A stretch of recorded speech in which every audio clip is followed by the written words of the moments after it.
YouTube, how the heck are ya? How's winter? Oh, that might go over the fence. No, it did not. How's winter treating you? Because it is kicking me, and then I'm down, and then it kicks me again while I'm down. We are in the process of spending tremendous amounts of money. I am never going to financially recover from this. Just back and forth with both trucks. Luckily, both of them are here at the house right now. But man, I mean, I have to write a list to remember all the stuff that I've been through lately. First, it was my truck with the inside cabinetry breaking. I've created shelves with wood boards. So I did some new ones because the wood broke because our damn hard-ass roads, I mean, probably just beat up from stuff between like Indianapolis and Ohio, roads like that, or Colorado. Colorado does not have good roads. It has a few good sections like I-25 south of Pueblo or I-25 north of Fort Collins is pretty smooth. But like I-70 is rough. You know, it must be an I-70 thing, just like Indianapolis to Ohio. But anyway, first it was fixing the wood shelves inside the sleeper. So we're on half zoom, or like 0.5 removed, and it's probably hard to tell. You could maybe tell from the angle right here, but this is my shelf that I installed myself. It's 2 layers of lumber, and it's like 4 pieces. Excuse me, had a little energy drink burp.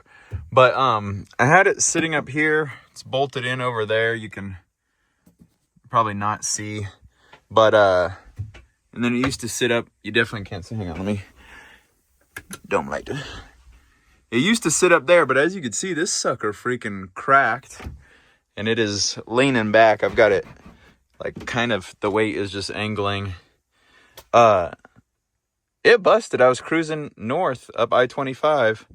Colorado's roads are so fucking bad, and they don't take care of them. But yeah, it used to sit up on this lip, and it was fine for like a year and a half, and then we hit a few bumps, and as you can see, there's 3 separate pieces right here. They all separated, and now we got this gnarly angle. So unfortunately, I got to take this out and redo it. I love it though. It's where I store all my clothes in duffel bags. So bummer. And then I store like water. These cabinets actually do get pretty heavy, which may have been part of the problem. But honestly, like the wood should not have an issue with what it was holding. Like I said, it's 2 layers, and it's separated just from the screws. Like, you can kind of see that right there, you know. Gnarly. Fucking Colorado shit-ass roads. But anyways, we're out here tearing up the weeds, just chewing those. Bought some wood to redo the shelves. That's just real thin. That's going to be a design on the bottom side. And gotta cut a piece. I gotta cut everything. But anyway, we got the flatbed that we eventually got to work on. We got the shelving on my truck that we got to work on. She is back from the shop. That was $3,600, but it is what it is. Let's talk about that. At the same time those broke, the truck threw check engine light and D-rate.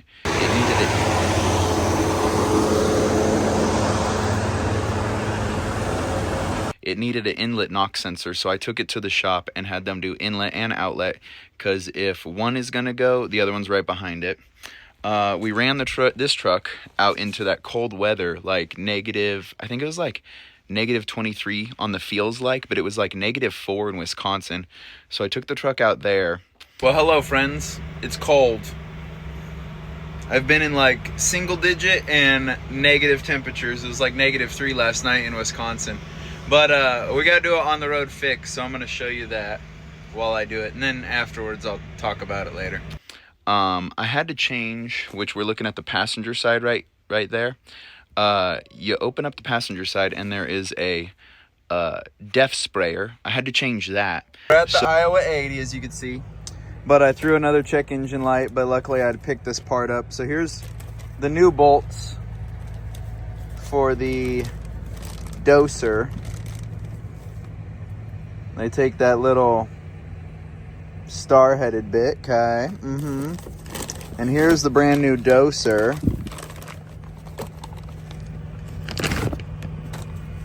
Okay. It's funny, this is going on a DD15 platform, but Cummins Emission Solutions. Cummins makes most of the emissions things. So you have your inlet and outlet lines. Actually, it's the other way around. Inlet and outlet lines for the DEF, electrical plug, and then that's the sprayer that goes into the one box. And you want to know something funny? I bet you the bag, yep, look at that, Mercedes-Benz product, even though it says Cummins. So now you know everyone's got their hands in it. So we start by zipping these little bad boys off, and we're going to remove the step. And that is done with one of these bits. Okay, what size is that? That's a T40. Yeah, T40. And then you also need a special bit for those star bits. That's this one. This is called, I got this from Harbor Freight, an E8. It says right there, E8 by Duralast. I got these from Harbor Freight. So let's get that step off. All right, steps removed. That's the one box, if you didn't know. Inlet pipe from the back of the turbo goes through the DOC, the DPF filters, SCR, and zigs out the back on the other side. Under here is the plugs for the O2 sensors that lead, or NOx sensors, excuse me, not O2, NOx sensors that lead back there. This is your sprayer right here. So see the bolt, 1, 2, 3. This is the electrical plug.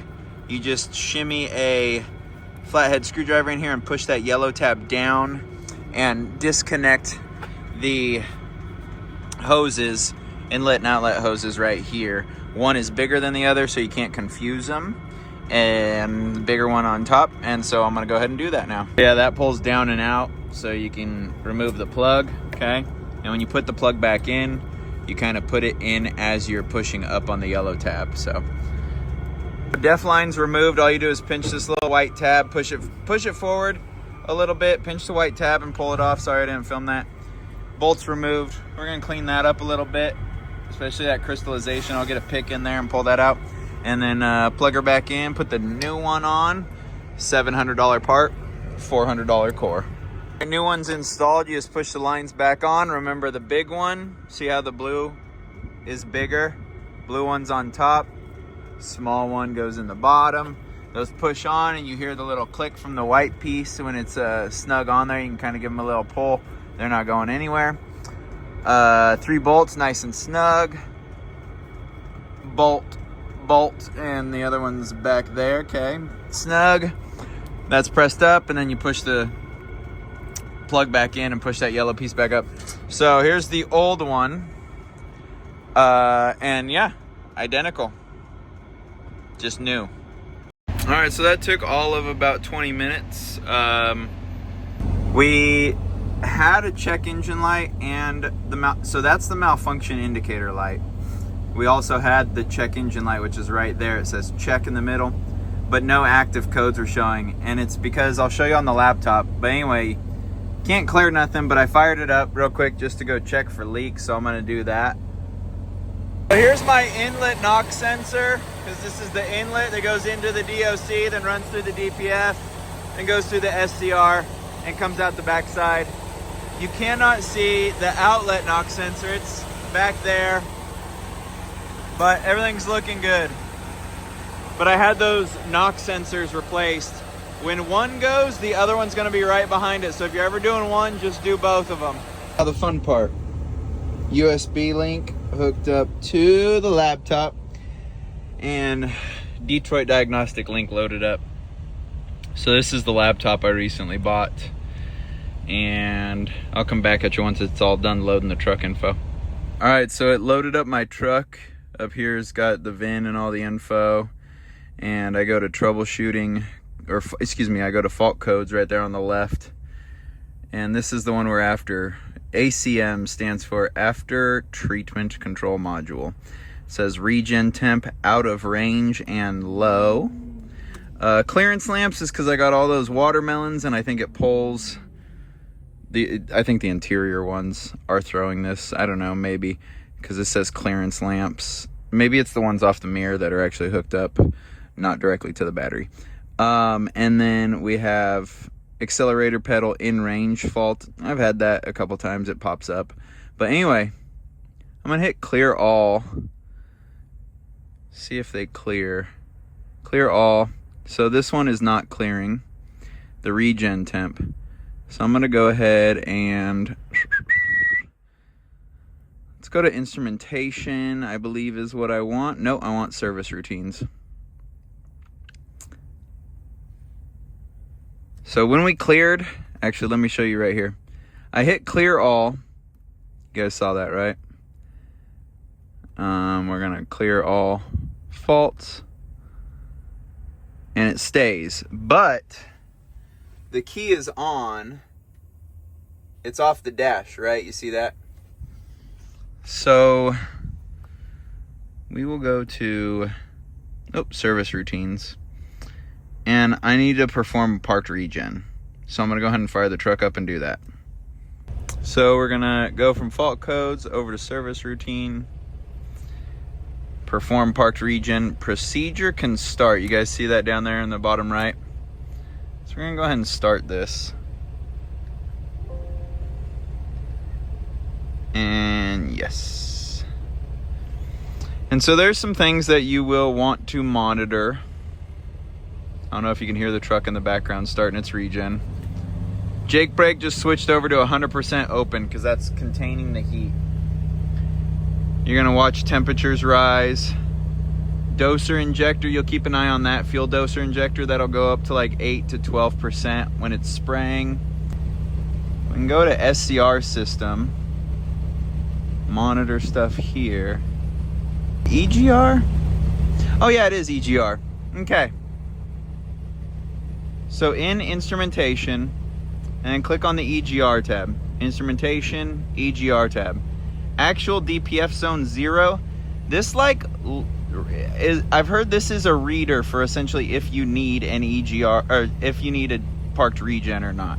If they plug in and that's at like level like 3 or 4, I've heard that a regen is needed because your soot accumulation. But anyway. Alright, here, these are reading better now. So that's reading just under 8 on the fuel doser. That's your 7th injector spraying in. Remember how it was just showing 60? So it sprayed up a ton of fuel to heat it up, and then now it's like kind of regular spraying. But yeah, just the pressure, so on and so forth. You could pause it and read. Temperatures are rising. These will rise up. I think they want to reach 1075. Let me show you this here. Down in this bottom section with, like down here, I believe it'll say like a temperature goal. Oh, DPF target temperature, 995. Right there, you see that? Okay, sorry, it's a little shaky because the regen. Turbo speed, 76,000. Like, you got a lot of readings in here that you can pay attention to. Jake brake stays open the whole time at 100%. But yeah, you'll see your DOC and DPF. DPF, it'll want to reach 995 target temp, and then it'll finish. But yeah, here's the doser spraying more at 23, so that's good. All right, we're gonna let it get to it. We gotta go clean that trailer out now. And so while it's doing a regen, your temps will come up, the fan will kick on, you'll get the, hot exhaust light, runs at about 1200 RPMs. But look at this, before I even got out, DPF outlet temp has reached 1042. I don't know if it will change its target. No, see 907, 906. I don't know why the target's going lower instead of higher. But yeah, everything's looking good. Looks like it's spraying good and everything. Spraying and burning good. So we replaced the DEF doser valve. I think it's also called like a doser block. But we replaced that because the code was for not getting within temperatures to run a regen. Oh, and it just finished. So it just finished, but we ran a regen afterwards, and we're gonna let all the temps calm back down. I'm gonna click the fan on. This guy just fucking parked in front of me. People are fucking retarded. Like, there's all these spots. There's literally pull-through spots over there. I should honk and act as if I'm, like, driving and that he's in my way. Like, out of all the people, he only parked in front of me. But, like, dude, just pull through. Fucking retarded. I swear. And we can use that word again. This guy is fucking retarded. But anyway, we replaced that because it wasn't getting within temp to run a regen. So now it's spraying good or whatever. There's no crystallization like the white stuff we saw. I cleaned that up, got that out of there. And you run a regen to possibly clear those codes fully if they're stuck in a loop on the laptop. It'll be like stuck in a loop on the ECM of the truck. And also, if you run a regen and they don't come back, then you're good, I guess. That's pretty much what I've been told. So, I mean, we're talking $3,600 for the inlet-outlet knock sensors for the shop to do those. We're talking $700 for the def doser. When I replaced that myself, just the def doser itself was $700. I also cleaned the diesel doser. I got some videos of that, so I'll put that in. Good day, amigos. There's one more thing I want to show you guys. I replaced that doser valve. The def doser sprays the def into the one box. There's one more thing that I recommend doing, which I got up here to Casper, Wyoming, and I could feel in the pedal the truck's a little spicy, so it wants to do a rolling regen. But I cleaned the 7th injector, which I'm going to show you that. Of course, I didn't film it, but this is your 7th injector. It sprays diesel into the exhaust to heat it up. And my code was for low regen temps. Well, this has a key part in making the regen temps high. It sprays diesel, that's a diesel line, sprays diesel in, and then heats up in there, right? Well, anyway, this is a 14 millimeter and this is a 12. So you crack them loose, pull it out, pull that nozzle out. It's like a little jet nozzle about the size of my finger. And it's pretty long in there. And it sprays diesel. So I wiped off all the carbon. And like I said, unfortunately, I didn't film it. But you can see there was a bit of carbon just based on the paper towel, right? You get it? You see the markings? What else? Oh, I guess this is leaking now. You probably can't see that. That's just the outside wheel end right there, creating some drippage. That's honestly not even noteworthy. That's such an easy fix. Abby's truck, though, freaking punched me right in the gut. She was up in Montana, and she shut the truck off one night, and normally her truck does fine. She has this like hydronic heater that circulates coolant, but her starter was on its way out, and that starter is a whole nother story. I'll have to tell you about that too.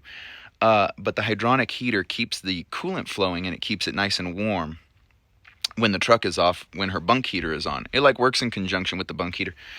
So that hydronic heater is such a cool system, combined in with her bunk heater. I need to get a hydronic heater on this thing, so when I park it, when my bunk heater's going, my hydronic heater is also going, and it circulates the coolant, keeps it at like 125 all night. Like, we went through a couple nights where it was like 10 degrees, woke up in the morning, coolant's 125, makes it so much easier to start the truck in cold weather like that. But she was having some starter issues, so I had her pick up a starter for $415 in Billings, Montana, because Montana is a tax-free state. So, checking on my dog. We picked up a starter, and I was planning on having her grabbing a load on the way south. I would do the starter. She also needs to do brakes and airbags, which we are doing today. She has disc brakes, and then her rear airbags are a little cracked, so we're going to replace those. I got those off Amazon. 4 of them for like $275. 290 maybe after shipping. Hopefully they fit and everything, because Freightliner said they updated because they changed the fittings and they wanted $250 per bag. Now that is some stealership ass prices. So if I can find a direct replacement, which I think I did, and do those for $290 all in, and then just me do the labor and throw some new fittings on there, that's a deal. But the starter, so she went up to do a pickup on like a Friday morning. She stays at the pickup Thursday night, goes to fire the truck up Saturday morning. It won't start. Actually, I think she had it in optimized idle mode, and it woke her up trying to start. So the starter solenoid probably couldn't handle the cold. It was on its way out. So she wakes up in the morning and is like, hey, she's calling me between 3:30 and 5. I'm sleeping like a rock. I don't wake up easy to phone calls. So unless it's like close to my wake up time. I told her, get out there with a hammer, try and knock on it, and do the old tap, tap, tap, see if it'll kick in. Try it over and over again. By then, her truck was cold as ice. It was like 10 degree, 0 feel with the wind chill and snowing. So I was luckily in Casper. I emptied. I went up there, met her in a hotel. We went back and replaced the starter the next day. Actually, we paid at 9 a.m. I said, hey, call it and go ahead and have a mobile mechanic come and put that starter in, that new starter. Let's fire you up and get you out of there. He pulls off a 12 tooth, I'll attach pictures. And we have a brand new one that is for the serial number, VIN number, and it's an 11 tooth. And he says, dude, I'm not putting in an 11 tooth when I just took out a 12 tooth. I'll put in a 12 tooth. And I was like, dude, everything says, all my research says, put in the 11 tooth. He's saying, dude, the 12 tooth came out. We know it works. I can get one here tomorrow, which would be Saturday. Yada, yada, yada. Long story short, he wouldn't put in the 11 tooth. So I said, hey, I'll be up there tonight. Don't worry about it. I'll pay you for taking out the one. I understand your concerns with not wanting to put in the 11 tooth. Well, when I got up there the next morning, Saturday morning, I just slapped in the 11 tooth, fired right up. Actually, it didn't fire right up. I bought a generator. Good old Harbor Freight generator while I was in Casper. That was like a good $600. Filled it up with fuel, plugged that into her block heater, and let it run up there in the 10 degree temperature while we were installing the starter. So that kind of helped the coolant get a little warm after it was sitting so long. But I mean, the blowing snow, it had it all up underneath the hood, and like the whole block was kind of coated with snow. It sucked. So we got that thing fired up. We loaded up in Montana. We were up towards like Lewistown, and loaded up.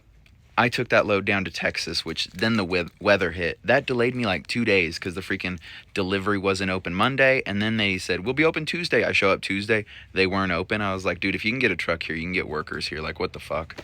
So that kind of sucked. Weather, there's some things you can't change in trucking. Weather is kind of one of them. You just deal with it.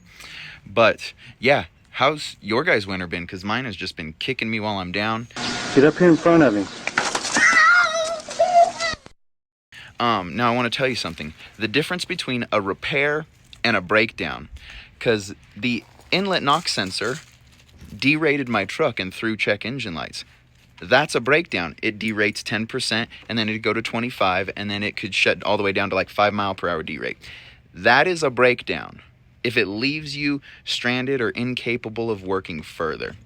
Now a repair, like a $4,000 repair, maybe something is wrong with your fifth wheel, or you could still use the truck, but you need to get it fixed in the future, or like kingpins or front end suspension things.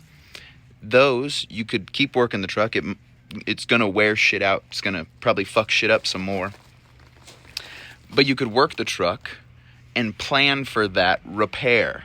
A breakdown is unplanned, and that will put you out of commission. So this truck went through a breakdown. Cost me $3,600 for the inlet outlet knock sensor. I then repaired, say hi, Kona Bean. That's my pretty puppy. I then repaired the def sprayer because it wasn't getting up to temp for a regen. Kona Bean. I got to go make sure she doesn't go say hi to the trash man. That's why my title says breakdown. I had a breakdown. You might see other people have repairs and call them breakdowns. And that's just kind of, it is what it is in the YouTube thing. It's kind of annoying. It pisses me off personally. What do you call that? Honeypotting? Fuck, see, I don't really try and do it. I did it once for fun with, say hi. Hey. I did it once for fun with the thumbnail, but it just seems shady. I don't know. It's a clickbait. That's it. it's clickbait.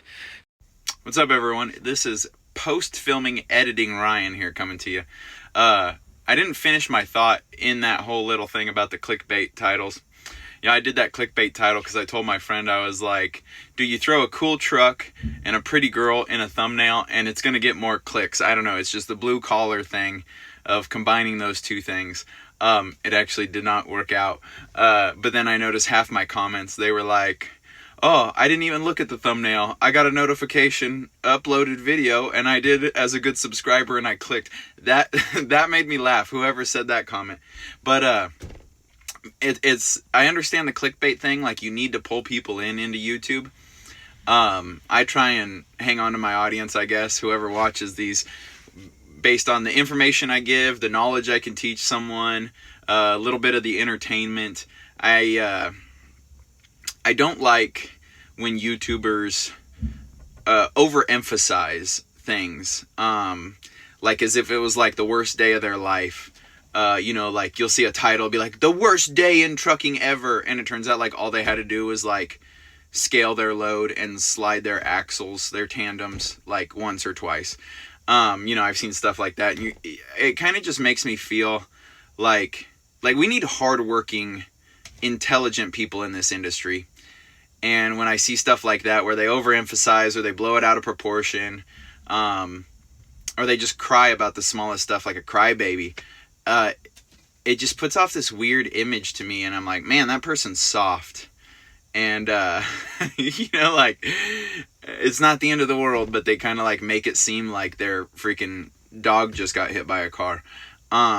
Which that would be the end of the world. That's terrible. That's a terrible thing. You have every right to cry about that.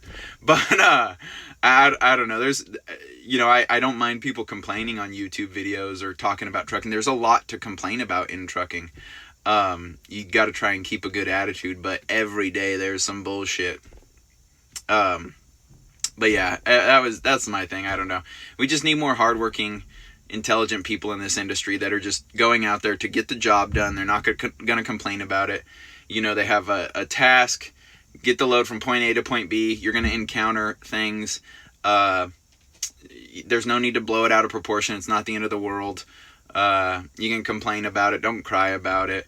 I don't know. That's just, I get weird vibes from people who, or I wouldn't say vibes. It makes me look at them a little differently. I'm like, you're blowing this out of proportion. You got soft hands, dude. But anyway, back to the video. Thanks for listening to me. So, the difference between a repair and a breakdown. We experienced a breakdown. We then did a couple other repairs. Abby's truck experienced a breakdown because the starter took a shit. Look at that throw. But we're going to go ahead and do the airbags and the brakes and see how long that takes us. They're disc brakes, so that should be quick. And airbags are airbags, so that should also be quick, which 2 hours means 6 hours when you're working on things trucking. All right, look at this. We got new bags all the way around. We threw some new hardware on there. I prefer the metal quick connects. So we had to piece these together, a little adapter to this and this. I prefer the metal quick connects over the plastic ones they come factory with, so that's sweet. It's just nice, no leaks, everything's looking good. Done. We are on brake change 1 of 6. Just had to FaceTime my buddy Spencer. He helped me out with that, so that was sweet, quick and easy. I think my shear bolt got stuck. It wasn't backing out all the way, and he said, nah, just go for it. And it finally snuck in, and I was able to get these pads in, so life's good there. On to the next. We're going to slap that tire back on and hit the other side, then boom, boom, next 2 axles. Also, there are plenty of videos how to do disc brakes, so I'm not going to explain it. It's very simple. But you may notice if you've ever done them before, they did update to, instead of having the pin through with the little clip and the washer, they just went ahead and threw a bolt in there. So it is a beautiful Colorado evening, as you can see behind me. But unfortunately, that's the backyard. We don't have a shop. The airbags took a little longer than expected. And the air compressor can't quite keep up with putting the lug nuts on. So we're only able to get the front brakes done. Probably gonna try and knock these out tomorrow morning in the daylight. I did end up just going ahead and finishing all the brakes that night and working into the dark. I'm not a slow worker, but I am a late worker. If I had a shop, I'd work until 2 a.m. under the lights, you know. You'd have to physically pull me off working. I don't know, I love wrenching. It's a love-hate thing, you know, if you're a truck driver. You love fixing stuff, you love taking care of stuff.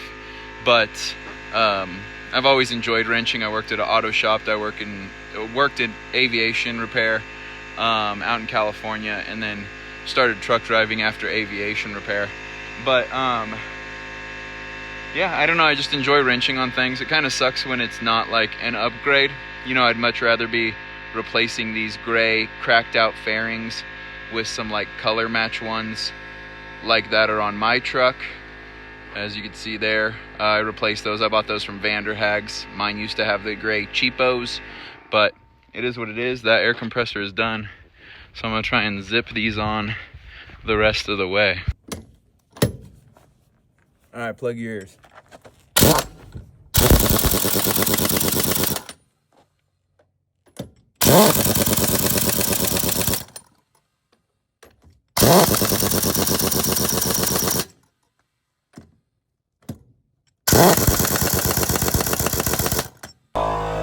And the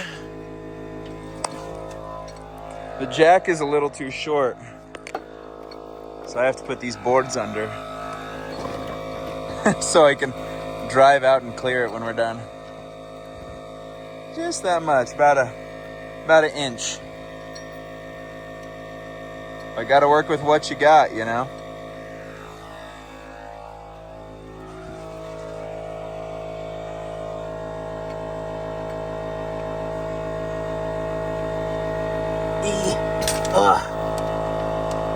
That's a pain holding the camera and left-handed. Oh yeah, sneak it down and call it good. All right. Yeah.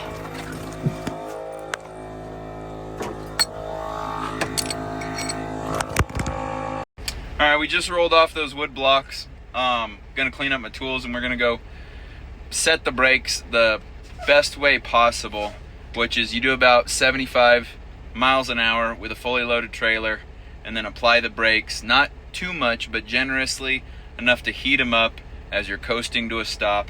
That heats everything up, the pad, the rotor, sets everything straight, and then you don't have any issues. But no, of course we're not gonna do that. I backed off those wood pieces. We're gonna crank it down with a torque wrench, you know, like 500 foot-pounds, little click. And I'm gonna lift up the back and take the rear axle tires off, hoping I could at least get the tires off and then knock out the brakes in the morning. If I'm feeling ornery and there's enough light from the house, because I have all those like Christmas light. Where is it? It's over there. You see the Christmas light type deals? Lights up the whole house, lights up the backyard pretty good. Nobody's gonna sneak up. But anyway, if there's enough light from that, I may just do the back axle, slap the tires back on in the dark, zip those on, and then maybe just tackle the front rear axle tomorrow morning. Because I think I might have to take, Abby's fenders are extremely close to her tires.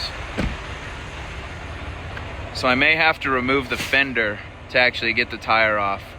It is what it is. We did, in fact, have to remove the fenders. The price of trying to look cool. 2 hours later. All in a day's work. Thanks. So I just finished that up. Gonna hit that with some engine degreaser and wipe off the oil. Abby's airing these up to 120. Easy there, Turbo. 120 on the steers. Like RIP to any headphone users. So would you... That's not how you do it. I'm getting tired. That's where we're at. You can't read that. What's it say? 115. Excellent. Only 5 more PSI. What'd you think about doing the airbags? Done. I don't know how to say. I'm glad you were there to do it for me. Was it like, do you think it was an easy task or hard? It was easy. I think if you have the suspension airdrop, it probably makes... I don't know what you do without it. I'm sure you just use the leveling valve. Yeah, you could pop it off and do that. But having the suspension airdrop makes things a lot easier, I assume. And then what'd you think about the... So that was a repair on the airbags because they needed it. What'd you think about the I think the maintenance on the brakes? I think the brakes were easier than the airbags. Yeah, it's a walk in the park with disc brakes. Once you get the lug nuts off. We just need a quicker air compressor because that took time. I just think it's crazy that you take the entire tire off to do work for like 2-3 minutes. And then you put the tire back on. And the tire was time consuming because the air compressor. What'd you think about in Lewistown, the breakdown? Cold, miserable. I was desperate. I thought I could change a starter myself. And then what'd you think about when we were changing the starter? I felt bad for you because you had to change a starter.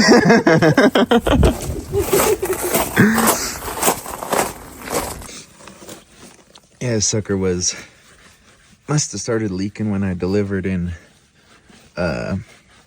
Denver, and then I brought it home, and then I took the pickup up to Billings to change a DEF filter which had exploded on Abby's truck due to the freezing temperatures. Damn it, air compressor. So yeah, like I said, all in a day's work. We got 4 airbags and all new fittings on Abby's truck. Sorry about the lighting, it is late here. But like I said, you have to pull me off of working, otherwise I'll just work till it's all finished. Luckily I got a good partner who's willing to stick it out, work with me until things are finished. We got a steak dinner. I don't know what we're gonna have for sides, but gotta put all the tools and brake parts cleaner back. But luckily I have a good partner who will stick it out with me until I am finished working on things. You know, we get a little wet nose because it's a little cold out here, but we got a steak dinner inside waiting for us. I bought some dessert, some warm cookies a la mode with some Ben & Jerry's s'mores ice cream on top. Final thoughts. The tropical IPA is not as good as the hazy IPA by Voodoo Ranger, but it's not terrible. Makes for a drink. Anyway, just remember the difference between, you know, maintenance, repairs, and breakdowns, which I've been experiencing a lot of everything. That little outer axle gap. Also, the axle, oh my god, I wish I would have filmed that. It went in so easy. Like, I didn't have to struggle or fight. Just slink, slink, slink, right in. Boom. Zipped all those bolts up. But the airbags, that's a repair. You know, they just wear out over time. She got 740,000 miles on the original airbags. They were cracking at the bottom and losing air. She got all new brass fittings on that. She got all new brake pads all the way around. And then we did the axle gasket. So the other thing I think I forgot to mention was when her truck was broke down up in Lewistown, I think the DEF froze. DEF, diesel exhaust fluid, freezes at 12 degrees, by the way. So I think it froze up in her lines and then expanded. And underneath your DEF pump, there's a filter. It's actually about the size of this can. And it's there's a container, not a container. Well, there's a plastic housing and a metal container. And on the bottom of that plastic housing, there's a little cap thing that has an O-ring. Anyway, I think the DEF, which is 70% water, expanded. And the expansion, when freezing, caused the little gasket to pop and the plastic little cap thing at the bottom to shoot out. So then it was leaking. So we left her truck up in Billings, ran a load down to Texas, ran a load back up to Denver, and then went up and rescued her truck in the pickup. So essentially when her truck was up in Billings, It was throwing D-rate codes, and I forget the exact code. I'll put it here on the screen. But it was not enough DEF pressure. Well, because it was leaking out the bottom of that plastic housing where that DEF filter goes in. The DEF filter was maybe clogged. The DEF froze, expanded, popped out that little seal and thing out the bottom of the housing. So I actually had a DEF filter here at the house, so I didn't have to spend anything on that. I've heard they're about $130 because it comes with the filter, a little rubber thing, and the housing. Takes like 30 minutes to change, which sucks that we had to leave the truck up there for like 7+ days. But hey, it's at the house. Got everything worked on. We're both ready to roll. So that exterior axle gasket right there, that was only $6. And then I did that myself. That took about 10 minutes. I did have to run to Kenworth to get the axle gasket because I forgot. I thought I had some, but I had some for the trailer. Anyway, it's an 8-bolt little axle gasket, $6, and I could have swore they used to be like $2.40. Anyway, the brake pads come in a set, so one box covers a whole axle. You get 4 pads, all the hardware, $220 each. So $220, $440, $660. And buy it in Montana because there's no taxes. We were just up in Montana. There was no taxes on those parts. You might find them cheaper in, let's say, Colorado Springs or Fountain, Colorado, or Denver, where there's Transwest Freightliner. And maybe it's $192 for the box, but then there's tax. Okay, so anyway, the brakes, $220 an axle. So to do all the pads on her truck was $660, and then our labor. We have all the tools. Her airbags, they wanted $250 each for an updated airbag from Freightliner. I got them for $275 plus shipping on Amazon, $290 to the door for all 4 bags. That's $40 more than the price of one from the Freightliner, okay? Plus I needed $70 in Quick Connect hardware. I have boxes of Quick Connects. I'm not going to show you because I already put them away in the toolbox that's underneath my flatbed. But anyway, on Amazon you can get boxes of Quick Connects and fittings for like $30. Okay, so what else do we do? The DEF filter, I heard somewhere that it was like $130. The starter, once again, bought it in Montana, tax-free, $414. The more you know how to do, the inlet-outlet knock sensor, I could do myself, but I couldn't do myself because I was trying to fix that in a parking lot, and I didn't have heat to loosen it, to break it free. The DEF sprayer was $700 with a $400 core. You turn the old one back in, you get your $400 back, so $700 for that part. That was taxed out of Colorado. But to have diagnosis of $240 of a diag fee, and then another hour of labor, there's another $240. So there's $480 plus $700. You know, you save so much money the more you know how to do. So if you're an owner-operator, invest in tools, invest in your knowledge. I just did so much work between the 2 trucks that's helping upkeep, you know, and maintenance, and then repair and dealing with that breakdown up in Montana. But think about the costs. Like when Abby's truck froze up in Lewistown and we were heading out, and then it threw these emissions codes, and she radios back to me. She's like, "Yo, I'm derated." I've been derated. She probably lost 25% power and was derated to 55 miles an hour. We trucked it down to Billings, figured it out, and you know, thank goodness we have 2 trucks so we can make it work when one takes a shit and still cover things. But you know, we're in a pretty unique scenario like that. Not too many people are. But just the more you can invest in yourself, your knowledge, your tools, and handle it. The laptop I got that laptop.